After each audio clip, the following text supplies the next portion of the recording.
So today we're going to start our lecture. So just let me just share the screen with you then.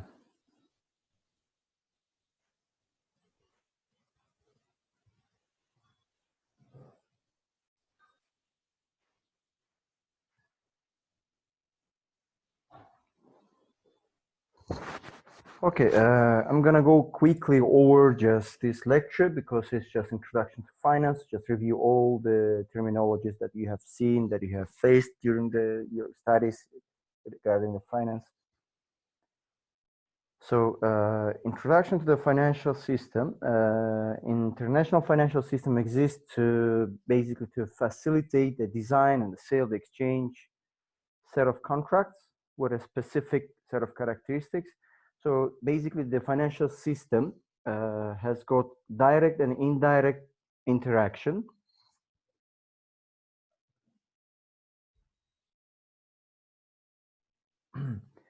So in an indirect financing, it means that there is somebody, the middleman between that. So basically the way of the financial system works is just to meet the savers and the borrowers.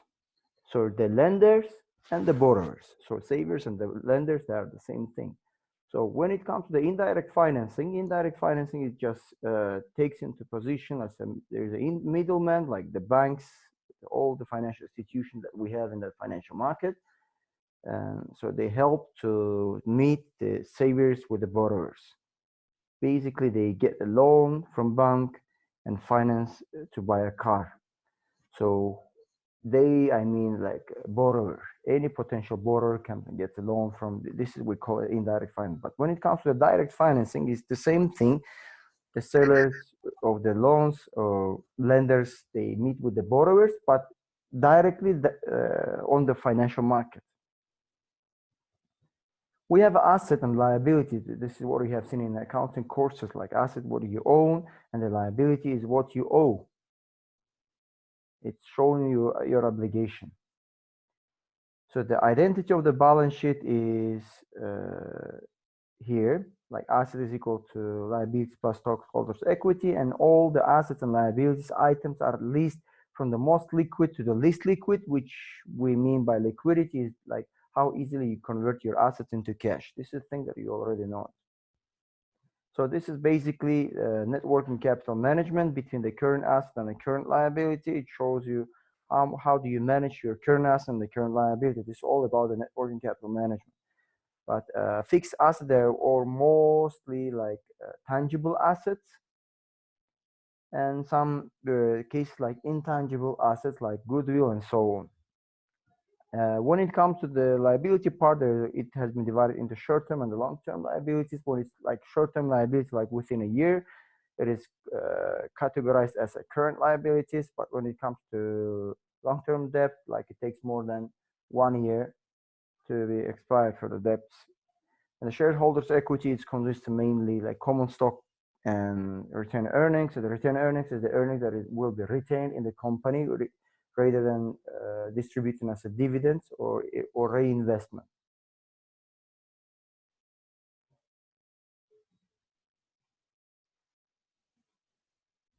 Sound is lagging. Okay. Let me just talk a little bit slowly so that my sound comes. I don't know. Can you hear me now properly? Yeah, it works well. Yes, now it's better. Okay. Now, talking about the asset, as we said, it has been divided into two parts. It's like current and the non-current assets, and liability is the same thing, like current and the non-current liability. When we mean the current assets and current liabilities, they're mostly like representing the short period of time, like within a year. But when it comes to the non-current assets and liabilities, like more than 1 year. So those that are non-current are tangible and intangible assets, and non-current liabilities are like long-term debt. Total equity side divided into two parts. Mainly, it's retained earnings and common stock. Retained earnings is the money that will be kept, that will be retained in the company, and Common stock are the shares that are being outstanding in the market. This is just basic example of the balance sheet, how it looks like. You all know it. It's like divided into current, non-current, and so on. So there is a case that market value and the book value. So in the balance sheet, there are some items are recorded as book value, and there are some items that are recorded on the market. So book value is the historical price. So any price that you pay when you purchase an item, you record it on that price. So that recorded price we call the book value. But when it comes to the market value, is the price corresponding to the currently that are traded in the market. It can be those tradable securities like financial securities like bonds, shares, and so on. They're recorded on the market basis. So the value changes every day. But when it comes to book value, you just record once you paid for it. Like mostly it's relevant to the tangible assets.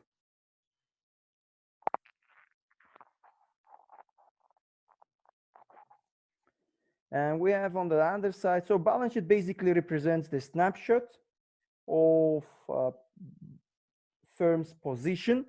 And when it comes to the income statement, it's just more like video recording, like of the operations that it involves, like revenues and expenses. So basically, you know that the income statement is all revenues minus expenses. This is all about the income statement.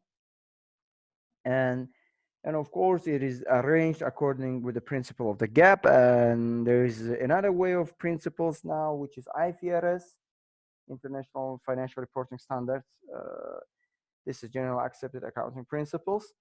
And this is mostly used by US, the GAAP, but IFRS is used by the rest of the world. But nowadays, the firms are in the US are thinking to move from GAAP to IFRS because IFRS is more flexible. So IFRS, we have International Financial Reporting Standards, is like using, we can say, rest of the world.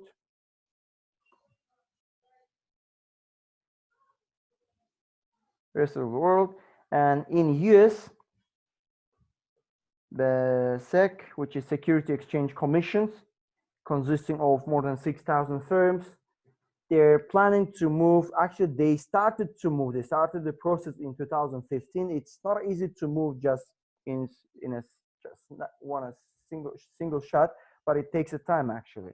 So they will move definitely to IFRS. Well, the reason why they're moving, it's more flexible because there's something which is not allowed in GAAP, but it is allowed in IFRS, and it is allowed in a more flexible way. So that was the main reason to move to the IFRS, because of the flexibility of the principles of recognizing the revenues and the expenses.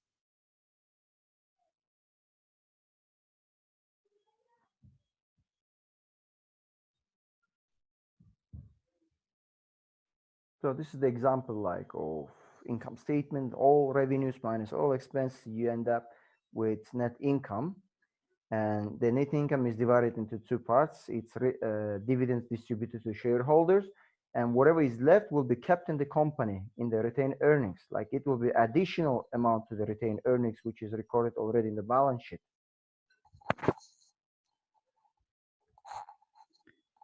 So basically, there are three main financial management decisions. Your financial management decision depends on capital budgeting, capital structure, and the working capital management. So capital budgeting is all about the long-term investment or long-term projects that the should business undertake or should business invest their money. So this is capital budgeting. This is what the financial managers do actually. Their job is to identify the long-term projects and whether they should run or not. They do different investment. They apply different evaluation using the investment criteria like NPV, IRR, and so on to come up with this decision to go and know. Once they decide this project is very feasible and is very profitable, we can run that project, let's say expansion of the business. If somebody was already taking with me the corporate finance, we already started to discuss the capital budgeting in detail. So once you identify your investment project can be the expansion of your business. like you're running one factory, factory, and you decided to expand your business to another city. So you do this analysis, you do this evaluation, and you come up with a decision that this expansion is very beneficial and it's very feasible for you. Then your next decision should be on where to finance this investment project. Where are you going to get this money? Are you going to borrow the money from the financial market, or are you going to use your own equity? By borrowing, I mean you can go to banks or any financial institution that provide the loans, or it's we said it's an indirect way of financing. But the firms can decide, or the financial manager, they decide they would go direct, which directly from the financial market. They can just issue the corporate bond to get a loan. In this way, they will finance this identified and evaluated already projects. Or they can just issue additional IPOs or any shares to attract more financing to that project. And once everything is decided regarding the capital structure, how they're going to finance the identified and evaluated projects, they should be able to monitor like day-to-day activities and like to manage their working capital management, like their short-term assets and short-term liabilities. They should be managed properly and efficiently so that they don't have any liquidity issue. Because if the firm faces the liquidity problem and it doesn't solve the liquidity, that may lead to a really huge consequences, bad consequences. I mean, so that bad consequences, I mean, it may take you to the bankruptcy case as well.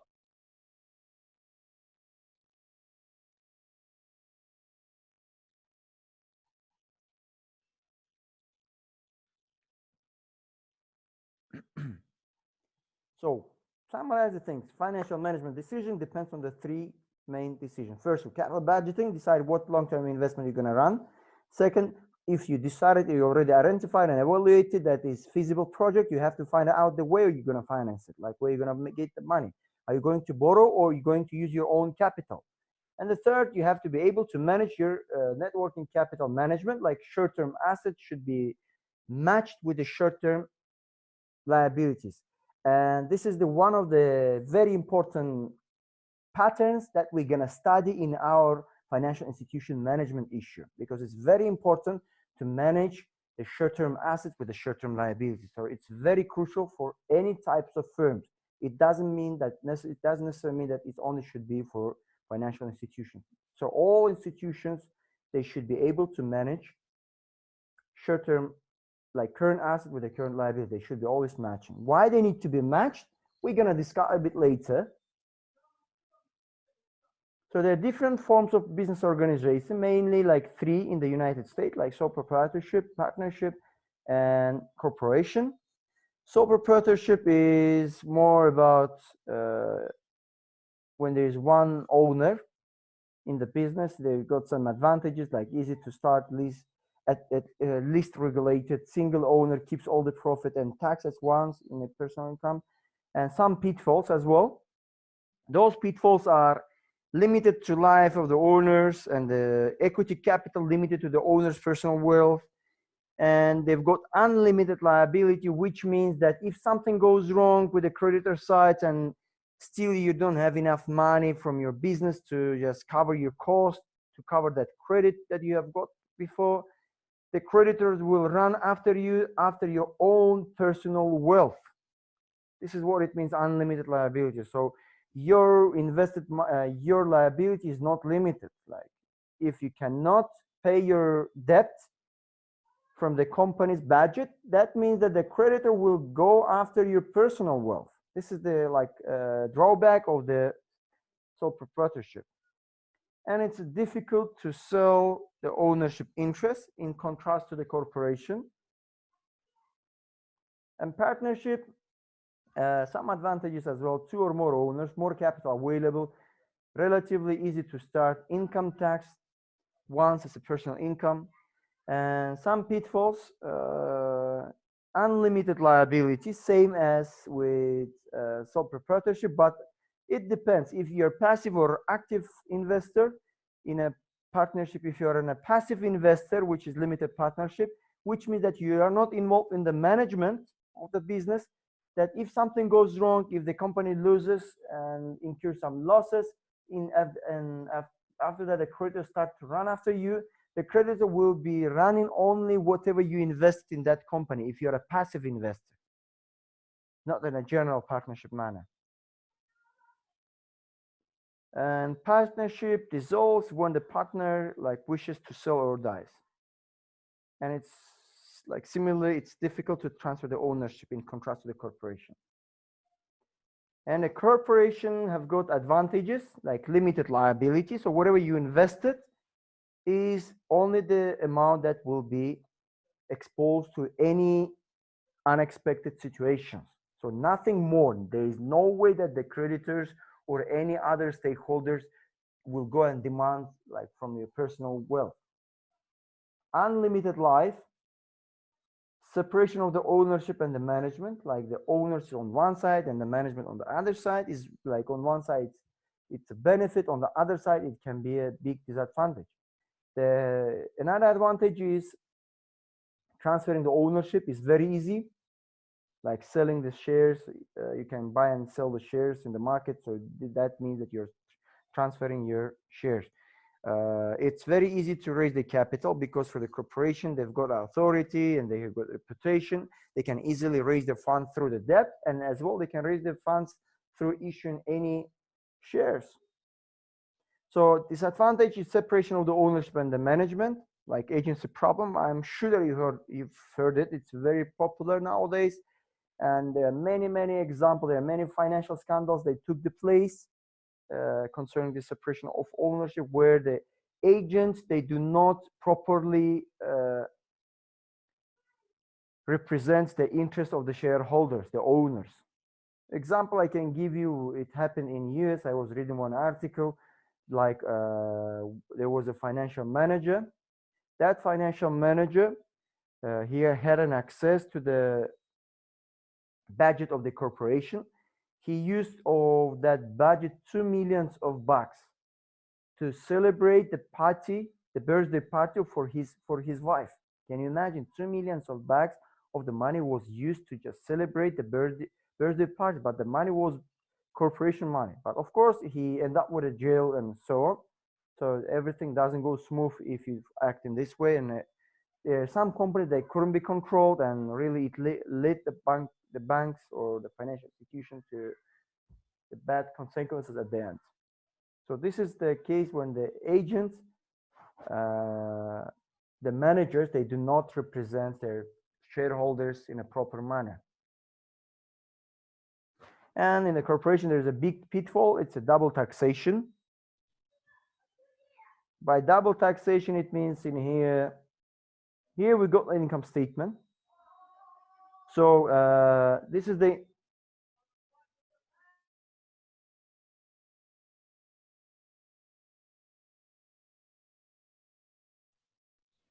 income statement where you pay the tax before deriving the net income. You pay the tax once, and after, when you distribute the dividends, those shareholders who receive the dividends, they are subject to the tax as well. So this is what they mean by double taxation.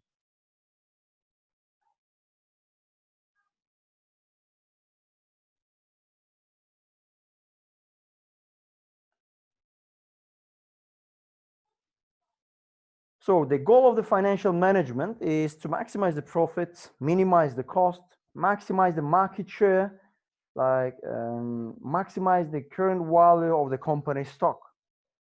This is the main goal of the financial management.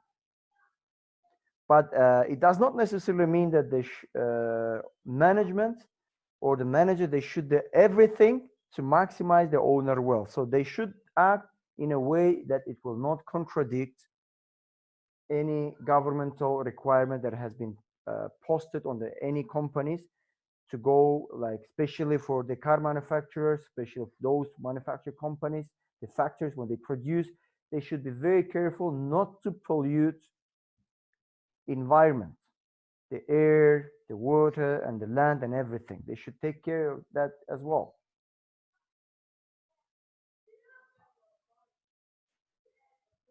Okay, we talked about the agency problem.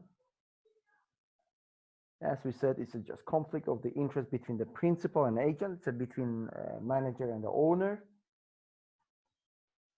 Okay, financial system serving the three steps. First of all, financial instruments, financial market, and financial institutions. These are the main three components of the financial system that you're aware of it. Like it's a kind of, they are the main factor there. They are the main patterns of the financial system. So without one of them, the financial system will not work. So when it comes to the financial instruments, it consists of financial securities like stocks, bonds, loans, and insurance, and so on. These are the, I don't have to explain what those means, but these are the stocks are the representing the ownership, bonds are the debt instruments. But when it comes to financial market, there are different financial markets where these financial instruments are traded, financial securities are being traded. And as I told at the beginning, that the financial system is being used like in two ways. It's directly or indirectly. It can be done directly in the financial market, or it can be done indirectly using the financial institutions, like what we have in like banks in here as a financial institutions. They provide the loans and different financial products for the customers, but we do not meet the real provider of the capital.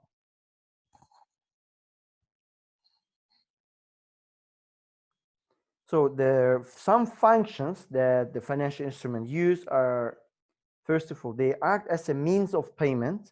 So you can use some of the financial instrument like money, you can pay, or they can be used as a store value. You can store your financial instrument and accumulate some money in the future. You can earn and so on.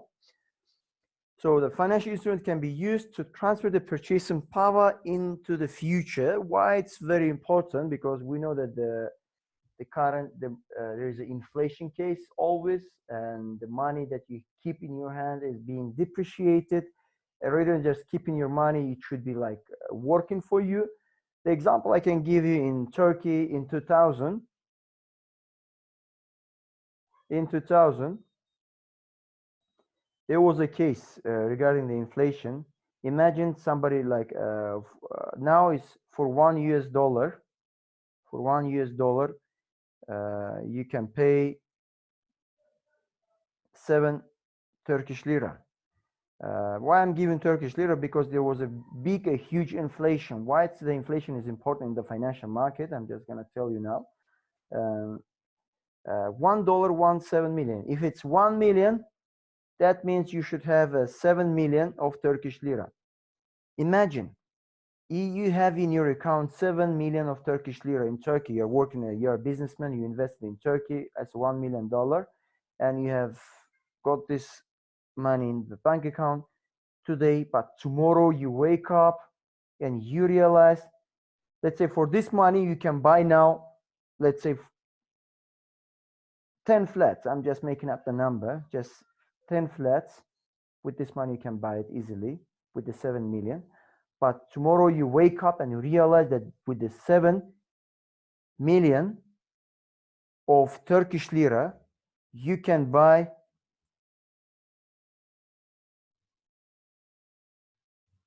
only 1 doner. So what would be your reaction to that? Definitely you would be shocked. Maybe you get a heart attack. And it was the case in 2000s years. Okay, so in 2000 years the currency depreciated by thousands of percentages. The people, they lost a lot of the money. So this is what we talk about, the purchasing power. The purchasing power depreciated dramatically of the Turkish lira. When I was in Turkey, for example, when I was doing my bachelor, I was doing my scholarship. My scholarship was like I was receiving 1 billion of scholarship of Turkish lira. My scholarship was 1 billion. And we were all talking with the millions. Like my pocket were like full of millions of Turkish lira, like 300 million, 500 million Turkish lira. And my scholarship was like per month I was receiving 1 billion of Turkish lira. I wish I could have received it now. Imagine what could be that position. So those people who lost their money in the bank, it was really, really tough time. So that's why it is very important to consider your investment in the financial instruments to take into consideration the purchasing power. So you're using these financial instruments, they will work for you and try to protect you against different inflationary issues. Financial instruments, they let you to transfer the risk as well, like money, like using the future and the insurance contract, the forward contracts. You just make this contract to secure yourself.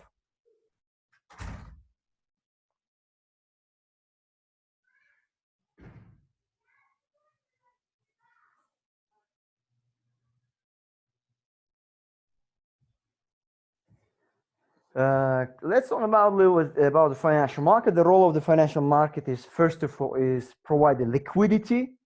So to make the liquid the market. Why? Because if you remember from the market, the financial institutions, the first thing they concern is the liquidity position. Because if there's a huge demand for the withdrawals, if they cannot meet that withdrawals, they will face a liquidity problem. So where they can solve the problem using the financial instruments from the financial market. So the financial market, they provide liquidity first of all. Second, the financial market, it provides information about the companies, about the financial instruments or from where it was issued. So whenever you buy, let's say, stock and or a bond, any financial instrument, you know who issued that stock and you have some information about that company. So it just provides you information. And definitely it gives you the risk sharing property, risk sharing pattern as well.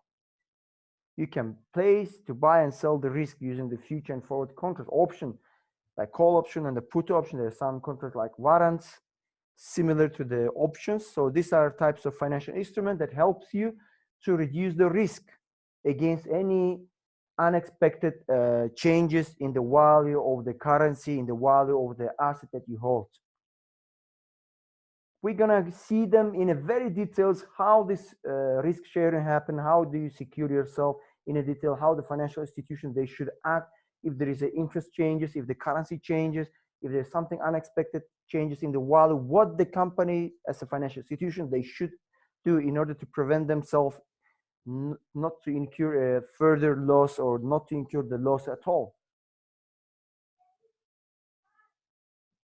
So the financial market has been divided into two parts, like primary market and secondary market. The primary market is the market where the borrowers and the funds obtained from the newly issued security, but secondary market, as the name suggests, like it's secondary, like it's already existing securities are traded there. So primary is the new ones, and the secondary is the second ones, like already existing ones. Financial securities are traded. So centralized exchanges, there are different types of financial market. One is centralized exchanges where the buyers and sellers meet in a central and physical location. And there is over-counter, it's a decentralized one market where the dealers and the stand ready to buy and sell the securities electronically. And there is like electronic communication network as well, is the electronic system that brings the buyers and sellers together without use of the broker or dealer. Apart from that, the market is divided into equity market and the derivative market, as well as the debt market.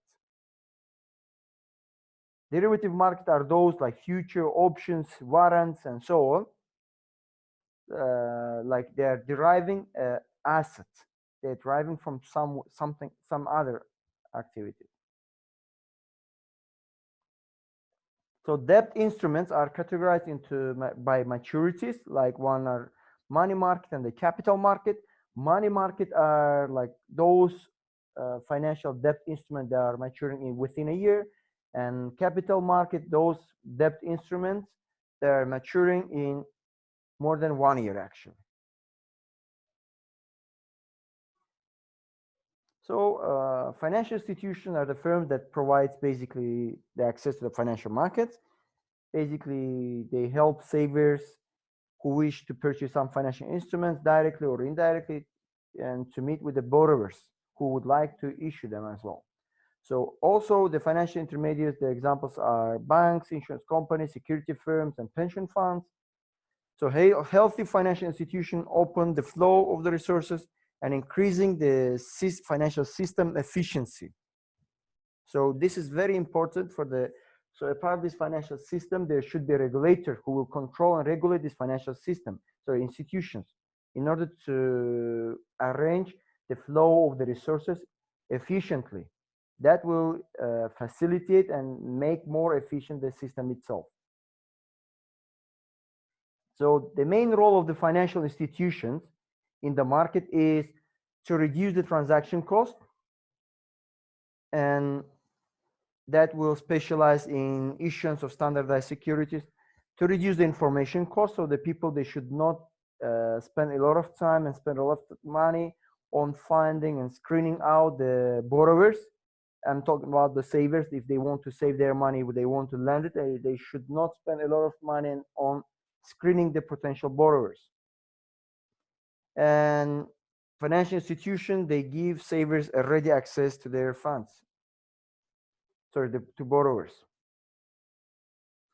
The structure of the financial industry is divided into part. Mainly is depository institution and non-depository institution. Depositories, as the name suggests, they accept and make the loans, the deposits. But non-depository institution, they include like insurance companies, security firms, and mutual funds companies. It's not like a normal institution like the mutual funds. You cannot easily put deposits. So there's a certain amount of the money, there's a certain amount of the investment proportion should be made in order to go with the mutual funds. In here we have as well the hedge funds. It's different thing, but hedge funds is a bit different than the mutual funds. So this is the structure of how the financial market works actually. Like access to the financial market. There's the lenders or the savers, we call them, and there's the borrowers and the senders. So if the borrowers, they would like to borrow the money, they should issue the stock or the bonds if they get financed. And the lenders and the saver, if they want to provide the money, they provide the funds and they buy the stock and the bonds. So they are the holder, these are the issuers. Or they can do it through the financial institutions.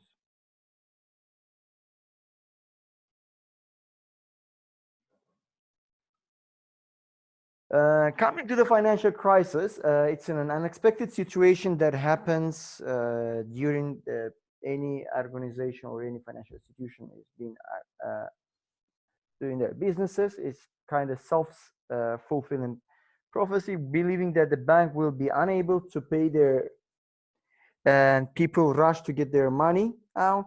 That creates a panic among the people, and it's being mostly triggered by the financial institutions.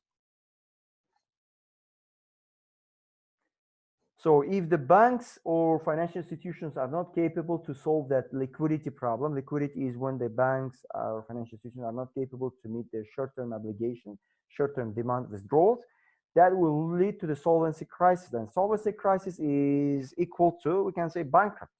If they declare the bankrupt. And the most popular and the famous one, it was a subprime crisis. Subprime crisis, the mortgage house loan is income where people, they used to get the loan without any confirmation, without any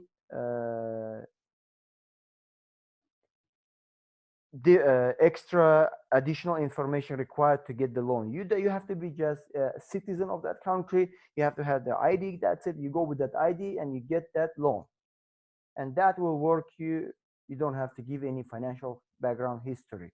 It was easy to get that loan actually.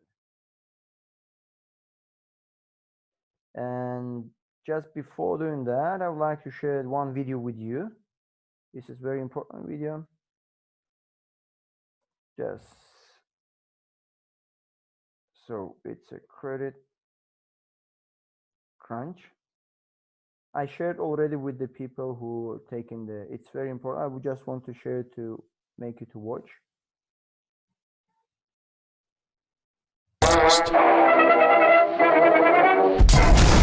What is the credit crisis? It's a worldwide financial fiasco involving terms you've probably heard like subprime mortgages, collateralized debt obligations, frozen credit markets, and credit default swaps. Who's affected? Everyone. How did it happen? Here's how. The credit crisis brings two groups of people together, homeowners and investors. Homeowners represent their mortgages, and investors represent their money. These mortgages represent houses, and this money represents large institutions like pension funds, insurance companies, sovereign funds, mutual funds, etc. These groups are brought together through the financial system, a bunch of banks and brokers commonly known as Wall Street. While it may not seem like it, these banks on Wall Street are closely connected to these houses on Main Street. To understand how, let's start at the beginning. Years ago, the investors are sitting on their pile of money, looking for a good investment to turn into more money. Traditionally, they go to the U.S. Federal Reserve, where they buy treasury bills believed to be the safest investment. But in the wake of the dot-com bust in September 11th, Federal Reserve Chairman Alan Greenspan lowers interest rates to only 1% to keep the economy strong. 1% is a very low return on investment, so the investors say, no thanks. On the flip side, this means banks on Wall Street can borrow from the Fed for only 1%. Add to that general surpluses from Japan, China, and the Middle East, and there's an abundance of cheap credit. This makes borrowing money easy for banks and causes them to go crazy with leverage. Leverage is borrowing money to amplify the outcome of a deal. Here's how it works. In a normal deal, someone with $10,000 buys a box for $10,000. He then sells it to someone else for $11,000. For a $1,000 profit, a good deal. But using leverage, someone with $10,000 would go borrow $990,000 more dollars, giving him $1 million in hand. Then he goes and buys 100 boxes with his $1 million and sells them to someone else for $1,100,000. Then he pays back his $990,000 plus $10,000 in interest. And after his initial $10,000, he's left with a $90,000 profit versus the other guy's $1,000. Leverage turns good deals into great deals. This is a major way banks make their money. So Wall Street takes out a ton of credit, makes great deals, and grows tremendously rich, and then pays it back. The investors see this and want a piece of the action, and this gives Wall Street an idea. They can connect the investors to the homeowners through mortgages. Here's how it works. A family wants a house, so they save for a down payment and contact a mortgage broker. The mortgage broker connects the family to a lender who gives them a mortgage. The broker makes a nice commission. The family buys a house and becomes homeowners. This is great for them because housing prices have been rising practically forever. Everything works out nicely. One day, the lender gets a call from an investment banker who wants to buy the mortgage. The lender sells it to him for a very nice fee. The investment banker then borrows millions of dollars and buys thousands more mortgages and puts them into a nice little box. This means that every month he gets the payments from the homeowners of all the mortgages in the box. Then he sicks his banker wizards on it to work their financial magic, which is basically cutting it into 3 slices: safe, okay, and risky. They pack the slices back up in the box and call it a collateralized debt obligation, or CDO. A CDO works like 3 cascading trays. As money comes in, the top tray fills first, then spills over into the middle, and whatever is left into the bottom. The money comes from homeowners paying off their mortgages. If some owners don't pay and default on their mortgage, less money comes in, and the bottom tray may not get filled. This makes the bottom tray riskier and the top tray safer.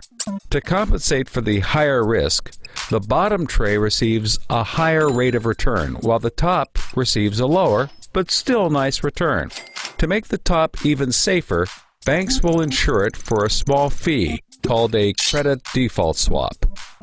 The banks do all of this work so that credit rating agencies will stamp the top slice as a safe, AAA rated investment, the highest, safest rating there is. The OK slice is BBB, still pretty good, and they don't bother to rate the risky slice. Because of the AAA rating, the investment banker can sell the safe slice to the investors who only want safe investments. He sells the OK slice to other bankers, and the risky slices to hedge funds and other risk takers. The investment banker makes millions. He then repays his loans. Finally, the investors have found a good investment for their money, much better than the 1% Treasury bills. They're so pleased they want more CDO slices. So the investment banker calls up the lender, wanting more mortgages. The lender calls up the broker for more homeowners, but the broker can't find anyone. Everyone that qualifies for a mortgage already has one, but they have an idea.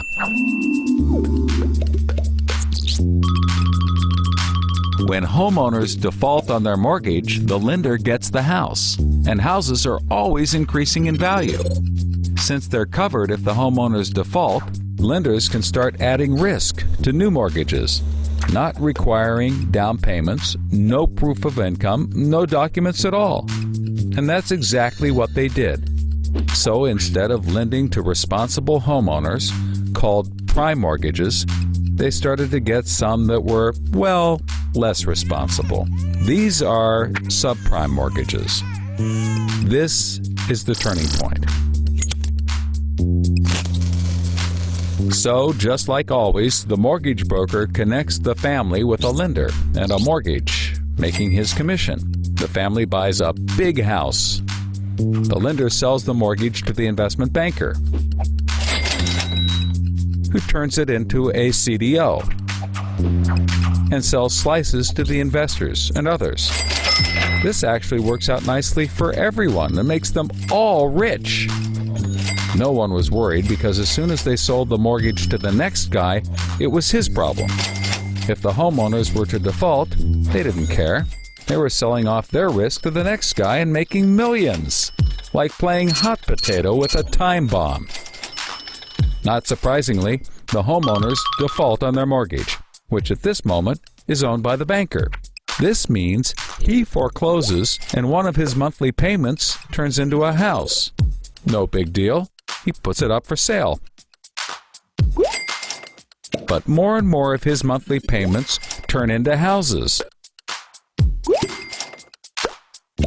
Now there are so many houses for sale on the market, creating more supply than there is demand, and housing prices aren't rising anymore. In fact, they plummet. This creates an interesting problem for homeowners still paying their mortgages.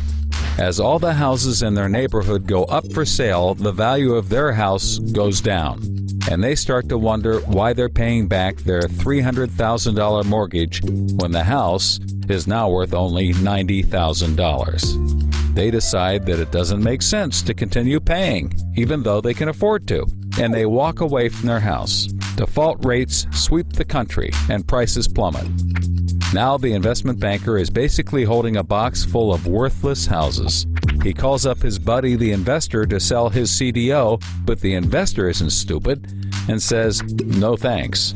He knows that the stream of money isn't even a dribble anymore.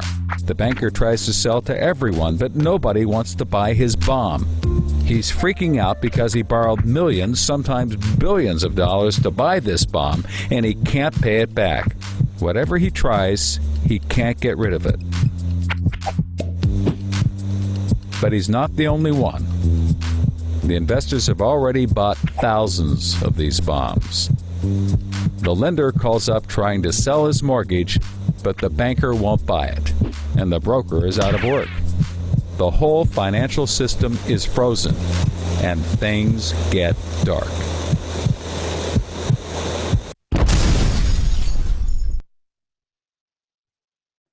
Okay, this was the video just underlined and showed that how the crisis started and what was the main reason for the crisis issue and how it ended up. It was called a subprime crisis, and everybody was really affected, and still that effect has got some consequences. Still, some countries are still recovering, even like 10 years past, and it's not easy to go. So still that effect is on the system, but new crisis took the place. It's like it's more like pandemic one.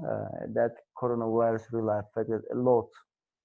The oil market crashed, and unfortunately that crash it's not ending only with the financial system. It will affect all the industries in the country actually.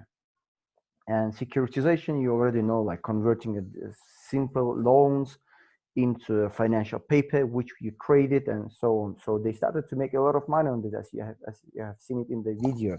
Once they make good money on it, and they decided to provide the loans, let us sell more of the securities, like which are securitized from the loans.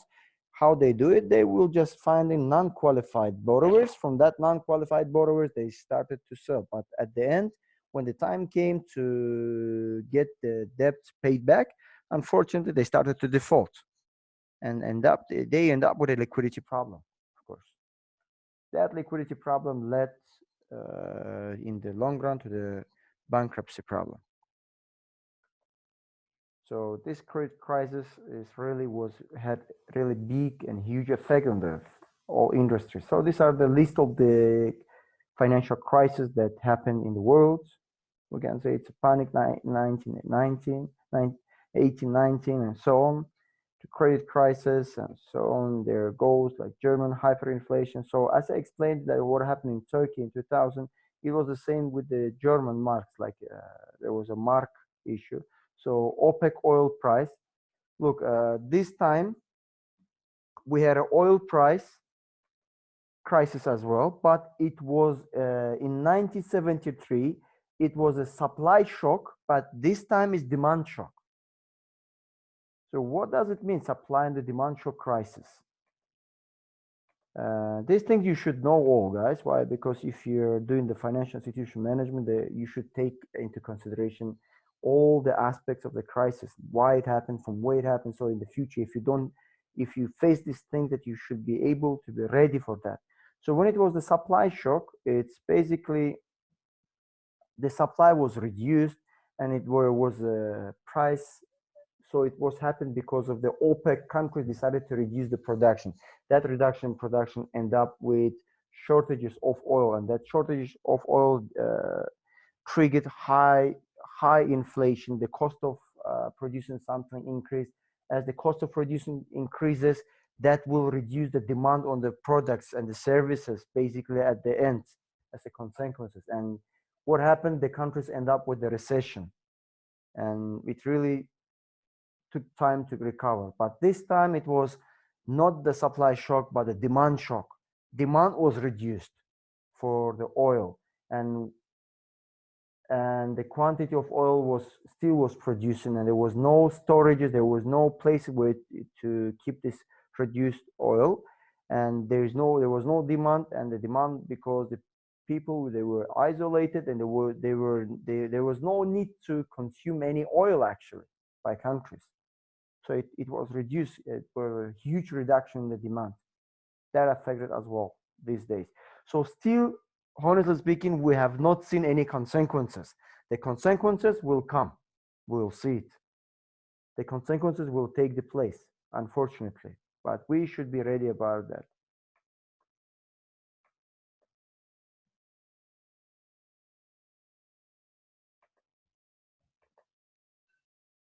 And this is all about the financial system, how it's supposed to work, and how the financial system is divided in which patterns, and what was the crisis, and how the crisis affects. And this is what I wanted to discuss.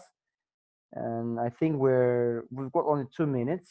I was planning to start a new chapter, but I will start it then tomorrow. This new chapter. The new chapter is all about the types of risk. It is risks of the financial institutions. Here's the list of the risks that we're gonna study, but in this chapter we're gonna just go quickly over view of these risks and how they come up and how they're triggered out. But in separate chapters we're gonna discuss how to fight and how to manage these risks, because we know the risk basically is divided into 2 parts. It's systematic and bank specific risk. Some of them can be managed, and some of the risk type of market risk cannot be reduced at all. So this is what we're going to discuss. Do you have any questions? Anything you want to ask? Yes. Please. I have one question. So may you say probably when will be first midterm exam? Actually, the first midterm exam I'm planning in the first week of June. First week of June? Yes. Okay. Like we've got, we can say 2 weeks from now, like in this week. Okay. Somewhere here. I'm going to tell you before, don't worry, like at least you'll have a time to study. Okay, I got it. Thank you. You're welcome. Any questions? Anything that you would like to ask? If you don't have any question, thank you for your attending. Thank you, sir. Okay, see you then tomorrow. Thank you. Bye. Thank Thank you. you. Goodbye. Bye. Say goodbye.